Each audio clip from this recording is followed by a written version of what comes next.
Hello, ഞാൻ ലത്തീഫാണ്. എനിക്ക് ബോച്ചെ സാറിന്റെ 10 ലക്ഷം രൂപ എനിക്ക് കിട്ടിയിട്ടുണ്ടായി.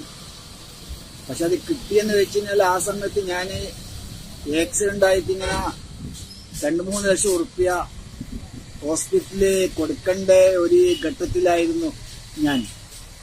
അപ്പോൾ ആ സമയത്ത് എനിക്ക് എൻ്റെ കയ്യിൽ കാശൊന്നും ഇല്ലാത്തതുകൊണ്ട് ഞാൻ പല ആളടുത്തും പൈസ കടം വാങ്ങിയിട്ട് എങ്ങനെയൊക്കെ സെറ്റ് ചെയ്ത് ഹോസ്പിറ്റലിൽ 25 ദിവസം കടന്നതിന് ശേഷം അഡ്മിറ്റ് കടന്ന ശേഷം ഞാൻ എൻ്റെ എല്ലാ കാശും കൊടുത്ത് ഞാൻ ഡിസ്ചാർജ് ചെയ്ത് വീട്ടിൽ വന്ന് ഒരാഴ്ചൻ്റെ ഉള്ളിലാണ് എന്നോട് ഇങ്ങനെ എൻ്റെ ഒരു ഫ്രണ്ട് പറഞ്ഞത്, ഇങ്ങനെ ബോച്ചേട്ടിയിൽ ഇങ്ങനെ ടീമിൻ്റെ ഒരു സംഭവമുണ്ട്, ഡെയിലി 10 ലക്ഷം റുപ്യ അടിക്കുന്നുണ്ട്, അങ്ങനെ ഇങ്ങനെ കുറേ കാര്യങ്ങളെന്ന് പറഞ്ഞു.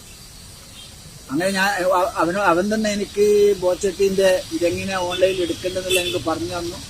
ഞാനങ്ങനെ ഓൺലൈനിൽ എടുത്തു. 3-ാമത്തെ ദിവസം തന്നെ എനിക്കിങ്ങനെ എൻ്റെ ഡ്രോ ഞാൻ നോക്കിയപ്പം പേ ബ്ലോക്കഡ് കണ്ട്. അപ്പം എനിക്ക് ഡൗട്ട്, പേ ബ്ലോക്കഡ് കണ്ട സമയത്ത് അങ്ങനെ ഞാൻ എന്ത് ചെയ്ത് എൻ്റെ ബോച്ചേൻ്റെ കസ്റ്റമർ സർവീസിന് വിളിച്ചു.